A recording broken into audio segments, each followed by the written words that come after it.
د ریاست الوزرا مرستیال ملا عبدالغني برادر د ګیان ولسوالۍ له زلزله ځپلو سره 15 میلیونه افغانۍ نغدي مرسته وکړه. ښاغلي برادر د سې شنبې په ورځ د پکتیکا ولایت ګیان ولسوالۍ ته د سفر پر مهال وویل چې دغه مرسته له زلزله ځپلو کورنیو سره د خواخوږۍ په موخه د افغان سوداګرو، شرکتونو، صرافانو او بېلابېلو مرستندویه بنسټونو په ګډه همکارۍ ترسره کیږي. نور حال له پکتیکا څخه د رحیم خان خوشحال په راپور کې.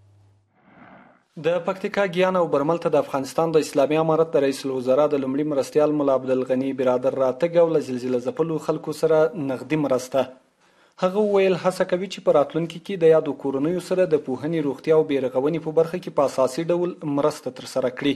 ملا عبدالغني برادر وویل چې په لومړیو کې به د یادې ولسوالۍ عمومي لار چې اوس مهال ورته د توکو لیږد له زیاتو ستونزو سره مخ دی ورغول شي. هغه وویل د یادې سیمې کورونه، مسجدونه، روغتیایي مرکزونه، ښوونځي چې په زلزله کې ورته زیان اوښتی دی، دوی له لوري د ګمارل شویو ټیمونو له لوري سروې روانه ده او د مرستندویو بنسټونو په همکارۍ به له سره ورغول شي. اوس هم چې موږ راغلي الحمدلله کوم تجاران وروڼه چې زموږ سره یا په داخل کې یا په بهر کې کومک کړی دي، هغه نن ورځ موږ تاسو مخ ته ایښي دي، راوړي دي. په دې کې تاسو مطمئن اوسئ چې کومې کمیټې، کوم مشران د دې څه دپاره ټاکل شوي دي، هغه داسې ګمان او فکر وکړي لکه زه چې یم. په ورته مهال د سیمې خلک په یاده مرسته خوښ دي او د افغانستان د اسلامي امارت خیریه بنسټونو، تجارانو او نورو نهادونو او ټولنو څخه مننه کوي چې په دې لوی ناورین کې له دوی سره په غم کې ځان شریک وباله او د پیښې له لومړۍ ورځې تر دې مهاله یې د دوی مرسته او لاسنیوی کړی. چې میلته یلته روړه شي ابې میکډر په خواخاغوي په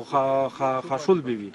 چې یلته روړه شي چې پار سړی ته کړ تا ورسوي چې کړ ته مسکین ته ورسوي ځکه چې وخت ګډ وړ دی. تقریبا چې سره غلي دي دوی په توسط باندې هغه ان شاء الله دلته په صحیح معنا باندې رسیدلی دي او یو انداز رسه اگر که څه بنظمي په دې اړه باندې دا چې خلک زیات شوی دی، مشکل ډیر دی،